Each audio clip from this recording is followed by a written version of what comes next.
There are moments, aren't there, when you catch yourself just thinking. Maybe you're sipping your morning coffee, watching the leaves dance outside the window, or perhaps you're looking through an old photo album, seeing faces and places that now seem a lifetime away. Recently, I found myself in one of those quiet pockets of reflection. I was sitting on the old porch swing, the same one my grandmother used to have, and a gentle breeze was rustling through the big oak tree. It took me back to my younger days, full of dreams and anxieties, energy and uncertainty.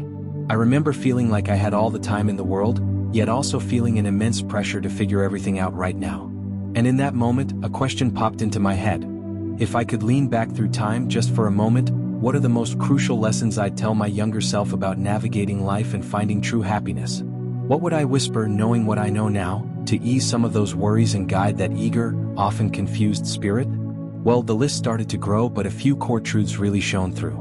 The very first thing I'd emphasize to that younger version of me, and frankly to anyone still feeling like they have endless tomorrows, is this: don't wait for someday. We spend so much of our youth planning for the future, for the big moments, the perfect job, the ideal partner, the dream retirement. We tell ourselves, I'll start that hobby when I have more time, or I'll take that trip when I have more money. But life has a way of showing us that someday can be incredibly elusive, or sometimes it simply never arrives. I remember putting off learning to play the guitar, always saying I'd get to it after I finished school, then after I got my first promotion, then after the kids were grown. And you know what? Those decades flew by in a blur, and that guitar is still largely unplayed. So cherish the present.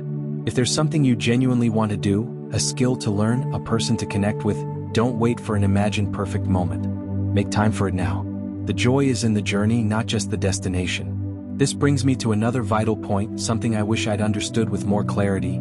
Nurture your relationships. They are your true wealth. In our younger years, it's easy to get caught up in careers, achievements, and sometimes even superficial connections. We might let friendships fade due to distance or busy schedules, or take family for granted, assuming they'll always be there. But as the years accumulate, you realize that the richest tapestry of your life is woven from the threads of genuine connection. The laughter shared, the quiet support offered, the hands held during difficult times, these are the treasures that truly last. I recall a time I was so focused on a career goal, I missed several family gatherings. Looking back, that promotion, while nice, pales in comparison to the warmth of those missed moments. So, make that call, visit that friend, tell your loved ones how much they mean to you. These bonds are irreplaceable. And speaking of connections, one of the most profound lessons I'd tell my younger self is to be kinder to yourself. We are often our own harshest critics, holding ourselves to impossible standards of perfection. We strive for an ideal that doesn't truly exist, constantly comparing our insides to other people's outsides. I spent years worrying if I was good enough, a good enough student, a good enough employee, a good enough parent. This relentless self-judgment stole so much joy and energy. I wish I'd known that simply doing your best with a compassionate heart is always enough. You are a unique, evolving human being, and your worth isn't tied to achievements or external validation. Embrace your imperfections. They are part of what makes you, you. If this resonates with you, think of someone in your life who you know is too hard on themselves, and perhaps share a kind word with them. Finally, a beautiful truth that emerged over time is this: joy is often found in the simplest, most ordinary moments. We spend so much energy chasing grand experiences, believing happiness lies in big events, a lavish vacation, a new car, a perfect holiday.